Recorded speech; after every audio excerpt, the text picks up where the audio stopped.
Elijah Thompson walked into Ellington's finest, one of the most prestigious luxury stores in the city. The smell of polished leather and expensive perfumes filled the air. He adjusted his hoodie and looked around, scanning the shelves for something his mother would love. A bag, perhaps. The store's opulence didn't intimidate Elijah. He'd been successful enough in his career to afford anything here. But his outfit, a worn hoodie, faded jeans, and sneakers, made him stand out among the wealthy clientele in their tailored suits and designer dresses.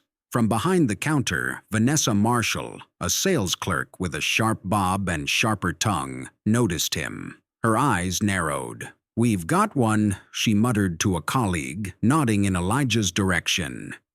"Another window shopper?" the colleague asked, smirking. Vanessa scoffed. "More like a thief." Elijah reached for a sleek black leather wallet displayed under glass. He admired its craftsmanship, unaware of the scrutiny he was under. Vanessa watched every move, her suspicion growing. Elijah moved toward another display, examining a limited edition handbag. It was perfect for his mother. He checked the price tag, $5,200. "Worth it," he thought. "Can I help you?" Vanessa's voice came from behind him, startling him. She had appeared out of nowhere, her hands on her hips. "I'm good, thanks," Elijah replied politely. Vanessa's smile was tight, forced. "These items are exclusive. Are you sure you're in the right section?" Elijah frowned. "Pretty sure." Vanessa's eyes flicked to his backpack. "We've had some incidents lately. Just making sure everything stays in place." Elijah stared at her, understanding her implication. He felt the familiar sting of judgment, but chose not to react.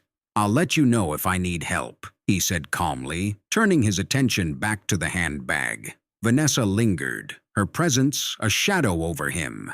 Minutes later, Elijah walked toward the counter, ready to make his purchase. Vanessa intercepted him. "Sir, I noticed you've been moving around the store quite a bit. Would you mind showing me what's in your bag?"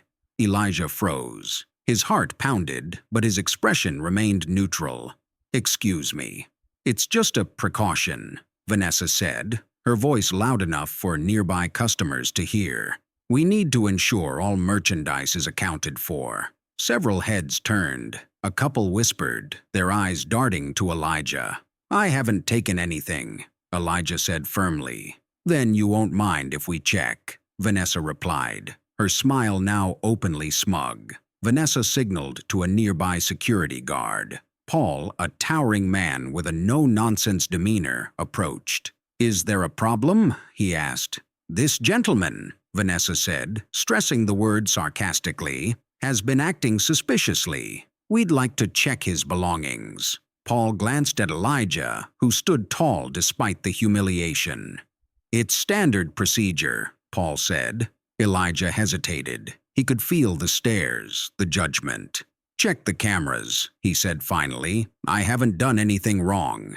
"We'll get to that," Vanessa snapped. "In the meantime, your bag." Reluctantly, Elijah handed over his backpack. Paul unzipped it in full view of the growing crowd. Inside were a laptop, a water bottle, and a book. No stolen items. Paul handed the bag back, but Vanessa wasn't satisfied.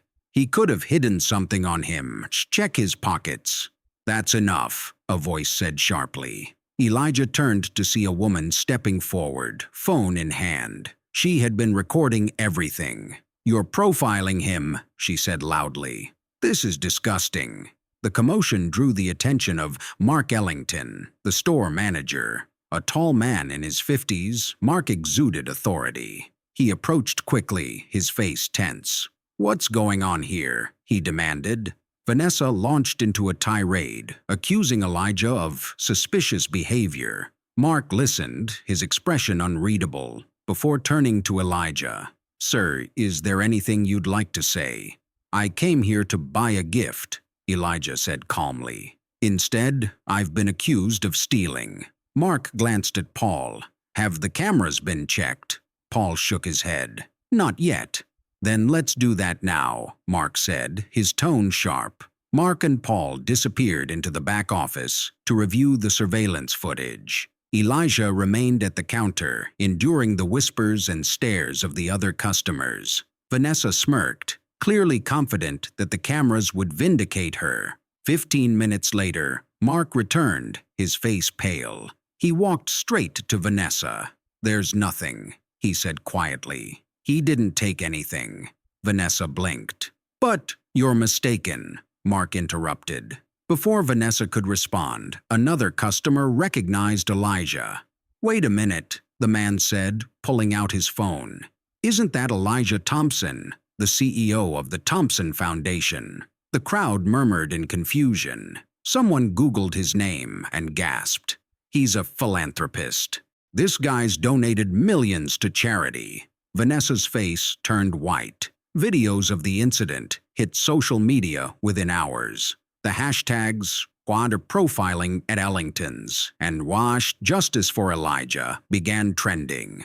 Thousands of comments poured in, condemning the store's treatment of Elijah. By the next morning, Elijah's phone buzzed incessantly. His name was plastered across social media, news outlets, and hashtags. The video of the incident had gone viral overnight, reaching millions. A flood of messages, some from people apologizing for what he endured, others from strangers sharing similar experiences, poured into his inbox. Elijah leaned back in his chair, his mind racing. He hadn't planned for any of this. He hadn't asked to become a symbol. Yet here he was, his face on news channels. The incident dissected on morning talk shows. In the background, a reporter on TV summarized the events. A philanthropist wrongly accused of theft at a luxury store has sparked a nationwide conversation about racial profiling. Elijah Thompson, known for his work with underprivileged youth, handled the situation with remarkable composure. Elijah muted the TV and sighed. This wasn't about him. Not entirely. This was about a system that made assumptions about people like him, a system he had fought his entire life to rise above. At Ellington's finest, chaos reigned. The corporate office had been flooded with calls from reporters and angry customers. The store's Instagram page was a war zone. Every post swarmed with comments. "Boycott this racist store. Justice for Elijah. I'll never shop here again." Mark Ellington paced his office, rubbing his temples. "How bad is it?" he asked his PR manager, Sarah. "Bad," Sarah said bluntly. "We're losing customers, partnerships are at risk, and stock prices have dropped overnight." Mark sighed. "And the clerk? Vanessa's been suspended, but people are calling for her termination. Do we know if Elijah plans to sue?" Sarah shook her head. "He hasn't made any legal moves yet." Mark knew what he had to do. "Get me Elijah Thompson's contact information," he said finally. "I need to apologize, personally." Elijah was sitting in his office at the Thompson Foundation, going through his emails when his assistant knocked. "There's someone on the line for you," she said hesitantly. "Mark Ellington, from the store." Elijah raised an eyebrow. He debated ignoring the call, but ultimately picked up the phone. "This is Elijah." "Mr. Thompson," Mark began, his voice contrite. "I want to extend my sincerest apologies for the way you were treated in my store. It was unacceptable." Elijah didn't respond immediately. "What do you want from me, Mr. Ellington?" Mark paused, thrown off by the directness. "I'd like to meet with you if you're willing, to apologize in person and discuss how we can make this right." Elijah leaned back in his chair. Part of him wanted to decline. He didn't owe Mark anything, but another part of him saw an opportunity. "Fine," he said. "Set it up." 2 days later, Elijah walked into Mark's office. It was sleek, minimalist, and intimidating, much like the man himself. Mark stood as Elijah entered, extending a hand. "Mr. Thompson, thank you for coming." Elijah ignored the hand and sat down. "Let's get to it." Mark sat, clearing his throat. "First, I want to apologize again for what happened. It was a failure on multiple levels. training, judgment, and oversight. I take full responsibility." Elijah folded his arms. "Apologies are nice, but what are you going to do about it?" Mark nodded, expecting the question. "We're implementing mandatory anti-bias training for all staff. We're also reviewing our security policies to ensure incidents like this don't happen again." "That's a start," Elijah said. "But training isn't enough. What about accountability? The clerk who targeted me, the security guard who went along with it. What happens to them?" Mark hesitated. "Vanessa has been suspended, pending further review. Paul, the security guard, has been reprimanded." Elijah shook his head. "Reprimanded isn't enough. People like them keep getting away with this because there are no real consequences." Mark leaned forward. "What would you suggest?" Elijah thought for a moment. "I want a public acknowledgement of what happened, not just to me, but to anyone else this store has mistreated. And I want your company to donate to organizations fighting racial discrimination." Mark nodded slowly. "Consider it done." Meanwhile, Vanessa sat in her small apartment, scrolling through her phone in a daze. Her name had leaked online, and she was being dragged mercilessly on social media. Vanessa Marshall should be ashamed of herself. Fire her immediately. Racists like Vanessa have no place in society. She tried to defend herself in a Facebook post. "I was just doing my job. This whole thing is blown out of proportion." But the backlash only grew louder. Her suspension soon became a termination, and she found herself struggling to find another job. Every interview ended the same way. "We're looking for someone who aligns with our values." Vanessa's life was unraveling, but she couldn't shake the nagging feeling that she was the victim. Elijah didn't let the incident consume him, but he saw its potential to spark change. At the next board meeting for the Thompson Foundation, he pitched a new initiative, a campaign to combat racial profiling in retail. "We've all seen the comments," Elijah said, addressing the board. "This isn't just about me. It's about the thousands of people who experience this kind of discrimination every day." The campaign, dubbed Shop Without Fear, aimed to hold businesses accountable and provide resources for those affected by profiling. Ellington's Finest released a video apology featuring Mark Ellington himself. In it, he admitted to the store's failure and outlined the steps they were taking to address systemic issues. The video received mixed reactions. Some commended the effort, while others dismissed it as damage control. Elijah, however, appreciated the gesture. It wasn't perfect, but it was a step in the right direction. 3 weeks after the incident, Elijah sat in a crowded hall, addressing an audience of activists, community leaders, and everyday people who had rallied behind his cause. The Shop Without Fear campaign had quickly gained traction, sparking protests and calls for retail reform across the nation. Elijah adjusted the microphone. The room grew silent.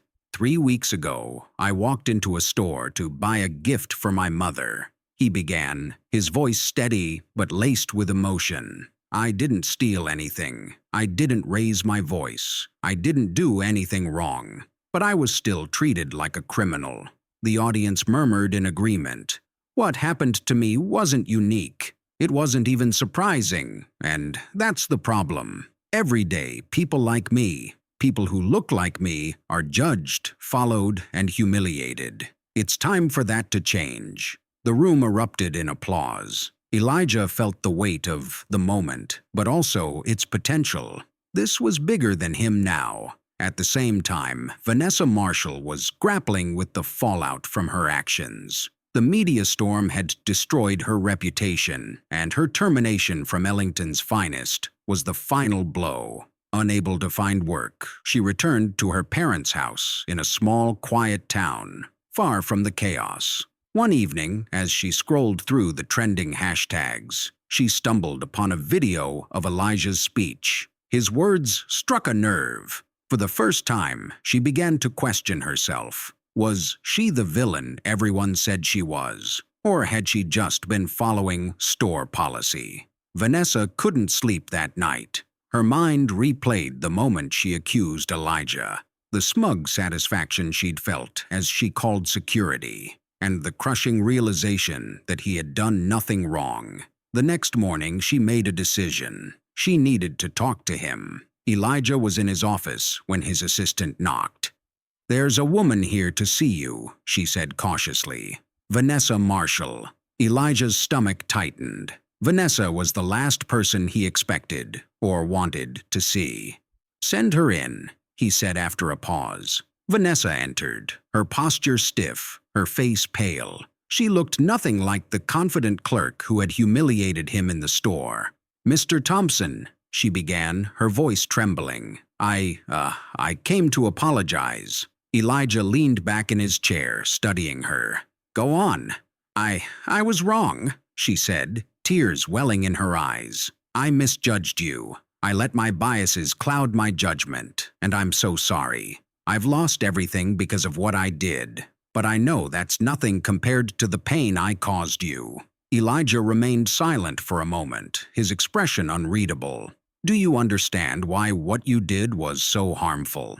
Vanessa nodded. "I do now. It wasn't just about you. It was about how people like me, people in positions of power, perpetuate a system that treats people like you unfairly. I see that now, and I want to do better." Elijah sighed. "It's not my job to forgive you, Vanessa. But if you're serious about changing, I suggest you start by listening and learning. There are organizations that could use your help. Start there." Vanessa nodded, tears streaming down her face. "Thank you," she whispered before leaving. The story of Vanessa's apology quickly spread, further fueling the movement. Some praised Elijah for his grace, while others criticized him for even meeting with her. For Elijah, it wasn't about forgiveness. It was about using every opportunity to push the conversation forward. Meanwhile, Shop Without Fear gained corporate sponsorships, allowing Elijah to expand its reach. Workshops on racial bias were held in cities across the country, and partnerships with major retailers began to form. Elijah knew that real change would take time, but every small victory felt like a step in the right direction. As Elijah's movement grew, so did its challenges. A major retail chain was sued for racial discrimination by a group of black shoppers, and the case quickly gained national attention. Elijah was asked to testify as an expert witness, given his experience and advocacy work. In court, Elijah recounted the incident at Ellington's finest in vivid detail. He described the humiliation, the anger, and the resilience it took to stand tall in the face of injustice. His testimony was raw, powerful, and undeniable. The case ended in a historic settlement, with the retail chain agreeing to implement sweeping reforms, including mandatory anti-bias training, increased diversity in leadership, and a multi-million-dollar donation to Shop Without Fear. Vanessa, inspired by Elijah's words, began volunteering at a local racial justice organization. At first, she felt out of place, unsure if she deserved to be there. But over time, she listened to the stories of people who had faced discrimination, and she began to understand the depth of the harm she had caused. One day, while sorting donations at the organization's warehouse, Vanessa came across a letter addressed to Elijah. It was from a young man who had been wrongfully accused of theft at another store. His story mirrored Elijah's, and it moved her to tears. Vanessa knew she couldn't undo the past, but she vowed to spend the rest of her life working to prevent others from experiencing what Elijah had endured. At a town hall event hosted by Shop Without Fear, Elijah stood on stage, preparing to address the crowd. The room was filled with people of all ages and backgrounds, many of whom had their own stories of racial profiling. Before he could begin, a teenage boy raised his hand. The moderator passed the microphone to him. "My name is Jordan," the boy began nervously. "I'm 15, and last week I got stopped at a mall by security. They said I looked out of place." His voice wavered. I was just waiting for my mom to finish shopping." Elijah listened intently as Jordan described how the incident had left him feeling humiliated and scared. "I don't want this to happen to me again," Jordan said, "or to anyone else." Elijah stepped off the stage and approached Jordan, taking the microphone. "Jordan, thank you for sharing your story. What happened to you shouldn't have happened, but your courage to speak out today is the first step in making sure it doesn't happen to others." The crowd erupted in applause, and Elijah placed a hand on Jordan's shoulder. "You're not alone. We're going to change this together." Despite growing support, not everyone was on board with Elijah's movement. Several major retailers refused to implement Shop Without Fear guidelines, arguing that their policies were already sufficient. One CEO even went as far as to say in a televised interview, "Racial profiling is a societal issue, not a retail issue.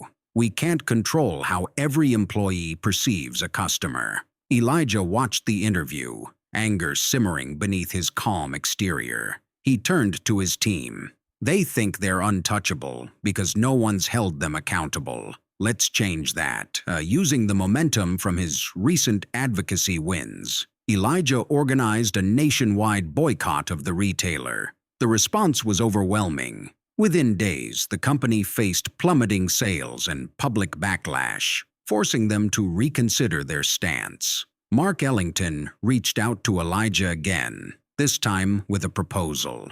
"We've had internal discussions about how to take this further," Mark said during their meeting. "We want to partner with Shop Without Fear to develop industry-wide standards for inclusive retail practices." Elijah raised an eyebrow. "And what's in it for you?" Mark sighed. "Our reputation is still recovering. Aligning with your movement could help us rebuild trust." Elijah leaned back in his chair, studying Mark. "This can't just be about saving face. If we're going to work together, your commitment has to be real." "It is," Mark insisted. "We're ready to make meaningful changes." Elijah nodded slowly. "Then let's get to work." Meanwhile, Vanessa continued volunteering at the community center, where she met a young single mother named Tasha. Tasha shared her story of being profiled at a grocery store while trying to buy formula for her baby. Vanessa was struck by the parallels between Tasha's experience and her own actions. "I used to work in retail," Vanessa admitted. "I made mistakes, big ones. I didn't realize how much harm I was causing." Tasha looked at her, surprised. "Why are you telling me this?" "Because I want to help now," Vanessa said. "I'm trying to be better." Tasha nodded slowly. "Then start by listening to people like me. We don't need pity, we need change." In one of the largest demonstrations sparked by Shop Without Fear, thousands of people gathered outside the headquarters of a major retailer with a history of profiling incidents. The crowd held signs reading, "Racial Justice in Retail Now," and "Shop Without Fear." Elijah stood at the front, addressing the media. "We're not here to destroy businesses. We're here to make them better. Everyone deserves to shop without fear of being judged, followed, or humiliated." The protest made headlines worldwide, forcing the retailer to sit down with Elijah's team to negotiate policy changes. Months after the incident, Vanessa decided to publicly share her story. In a heartfelt video posted online, she described her actions at Ellington's finest and the journey of self-reflection that followed. "I was wrong," Vanessa said, her voice trembling. "I hurt someone who didn't deserve it because I let my biases dictate my actions. I've learned a lot since then, and I'm committed to doing better." The video received mixed reactions. Some praised her for owning up to her mistakes, while others criticized her for trying to redeem herself publicly. Elijah saw the video and sent Vanessa a message. "Growth is a process. Keep doing the work." Elijah received an unexpected letter from Jordan, the teenager who had spoken out at the town hall. In the letter, Jordan thanked Elijah for inspiring him and shared that he had started a student group at his high school to combat discrimination. Reading the letter, Elijah felt a swell of pride. The movement wasn't just about policy changes. It was about empowering the next generation to stand up for what was right. Elijah sat at the head of a small conference table in the Thompson Foundation's new downtown office. Across from him sat Jordan, now a 19-year-old college freshman. Jordan's eyes sparkled with a mix of nervousness and excitement as he shared his plans for a student-led advocacy group focused on racial equity. "I want to build something like Shop Without Fear, but for students," Jordan said, "so kids like me don't feel powerless when they're mistreated." Elijah leaned forward, his voice calm but filled with conviction. "You're already ahead of where I was at your age, Jordan. This work isn't easy, but it's worth it. And you don't have to do it alone. The foundation will back you." Jordan smiled, the weight of Elijah's words settling on his shoulders. "Thank you. I won't let you down." "You won't let yourself down," Elijah corrected. "This is your fight, and you're ready." Months after the public boycott, the previously defiant retailer announced sweeping changes to their business practices. The CEO, who had once dismissed the movement, now stood alongside Elijah at a press conference. "We've realized that inclusivity isn't just a moral imperative. It's a business one too," the CEO admitted. "We've partnered with Shop Without Fear to ensure our stores are safe, welcoming spaces for everyone." Elijah spoke next, his words measured. "This isn't about winning or losing. It's about progress. Today we take a step forward, but there are more steps to take." The media coverage was overwhelmingly positive, hailing the partnership as a landmark moment in the fight against racial profiling. Vanessa stood at the front of a crowded community hall, clutching a microphone. She had spent months volunteering, attending workshops, and working through her biases. Now she was launching her own initiative, Unlearning Bias, aimed at educating retail employees on the harm caused by racial profiling. Her voice trembled as she began. "A year ago, I was part of the problem. I made assumptions about people based on how they looked. I hurt someone who didn't deserve it, and I almost ruined my own life in the process." The crowd listened intently as Vanessa shared her journey of redemption. "I'm not here to excuse what I did. I'm here to make sure others don't repeat my mistakes." Among the attendees was Elijah, sitting quietly in the back. He watched as Vanessa took questions from the audience, her answers thoughtful and honest. For the first time, he saw not the clerk who had humiliated him, but a person determined to make amends. The first annual Shop Without Fear Summit brought together leaders from the retail industry, activists, and individuals who had experienced profiling. The event was a celebration of progress, but also a call to action. Elijah took the stage for the keynote speech. Behind him, a massive screen displayed the campaign's slogan, "Shop Without Fear, because everyone deserves respect." "Change doesn't happen overnight," Elijah began. "It happens in moments, in conversations, in actions. Every time a business implements a new policy, every time a customer speaks out, every time a person chooses understanding over judgment, we move closer to a better world." The audience erupted in applause. As Elijah stepped off the stage, he felt a sense of fulfillment he hadn't felt in years. The movement he had started was no longer his alone. It belonged to everyone who believed in it. A class action lawsuit against a major retailer reached its conclusion. The judge ruled in favor of the plaintiffs, ordering the company to pay millions in damages and implement mandatory anti-bias training. Elijah was present at the courthouse when the verdict was announced. As reporters swarmed him for comments, he kept his response simple. "This isn't just a victory for the plaintiffs. It's a victory for everyone who has ever felt invisible, unwelcome, or judged." One day, Elijah walked into a small bookstore in his neighborhood. He was browsing the shelves when he heard a familiar voice behind him. "Mr. Thompson." He turned to see Vanessa holding a stack of books. She looked different, more at ease, more sure of herself. "Elijah," he corrected, smiling. "How are you?" "I'm better," she said, hesitating. "Thanks to you."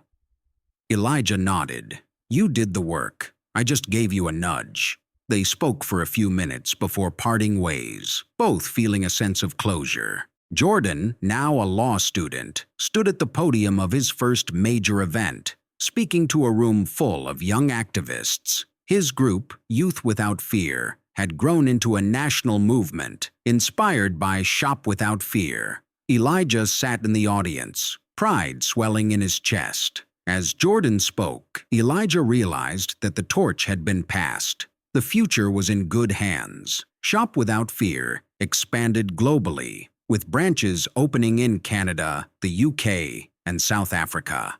Elijah traveled the world, sharing his story and learning from others. In one memorable moment, a young woman in Johannesburg approached him after a speech. "Your work inspired me to start my own campaign," she said. "Thank you for showing us what's possible." Years later, Elijah stood in the same store where it had all begun. Ellington's Finest had undergone a complete transformation, with a new, diverse leadership team and a customer experience that prioritized respect and inclusivity. Elijah walked through the aisles unnoticed, just another shopper. He didn't buy anything that day, but he left with a sense of peace. The store was no longer a place of judgment. It was a place of progress. The story ends with Elijah taking his young daughter to a department store. She ran ahead, laughing as she explored the brightly lit aisles. Elijah watched her, his heart full. No one stared. No one whispered. No one followed. For the first time, Elijah felt what he had fought so hard to create: a world where people could shop without fear.